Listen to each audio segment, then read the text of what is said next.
જય ઈસુ મારા વાલા ભાઈઓ અને બહેનો, આજે ભસ્મ બુધવાર.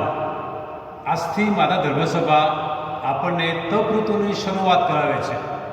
તપ ઋતુ એટલે એવી ઋતુ કે જે આપણને વિવિધ પ્રકારના તપ દ્વારા દેહ શુદ્ધિ, મન શુદ્ધિ અને હેતુ શુદ્ધિ કરાવે છે. અને એ છેવટે આપણને આત્મશુદ્ધિ તરફ દોરી જાય છે. કારણ કે આપણું સાચું જીવન તો આત્મિક છે. સંત માર્કના શુભ સંદેશના 8મા અધ્યાય 36 અને 37મી કડીમાં પ્રભુ ઈસુ આપણને કહે છે, કોઈ માણસ આખું જગત જીતે પણ પોતાનું સાચું જીવન ખોઈ બેસે તો તેમાં એ ખાટો શું? અથવા માણસ શું આપીને પોતાનું સાચું જીવન પાછું મેળવશે? હા વાલા ભાઈઓ અને બહેનો, આપણું સાચું જીવન તો આત્મિક જીવન છે.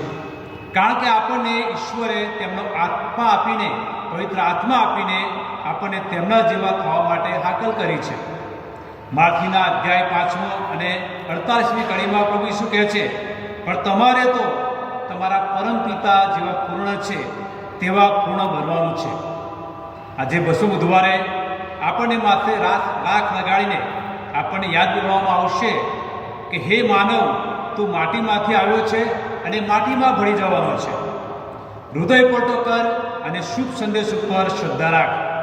આ સાથે ધર્મસભા આપણે 3 બાબતો પર ધ્યાન ધરવાનું કહે છે, જે આપણને આપણી આધ્યાત્મિક જીવનની ઉન્નતિ માટેનો માર્ગ સહેલો બનાવે છે. અને તે છે ઉપવાસ, પ્રાર્થના અને દાન ધર્મ. ઉપવાસથી આપણી દેહ શુદ્ધિ થાય છે. આપણે સભાન બનીએ છીએ.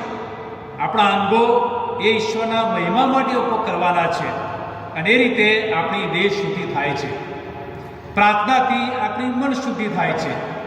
આપણા મનને સંયમમાં રાખતા શીખીએ.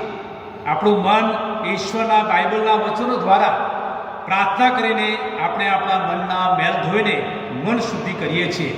અને છેલ્લે દાન ધર્મથી આપણે હેતુ શુદ્ધિ કરીએ છીએ.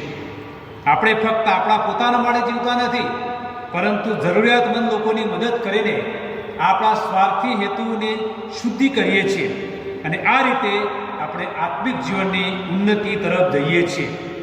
આપ સર્વને આજના દિવસે, આ ભસ્મ બુધવાર દિવસે શરૂ થતી તપ ઋતુમાં આ પવિત્ર સમયની શુભેચ્છા પાઠવતા આપ સૌ આત્મિક ઉન્નતિ પામો અને આત્મિક રીતે બળવાન બનો એવી પ્રભુ ઈસુને પ્રાર્થના.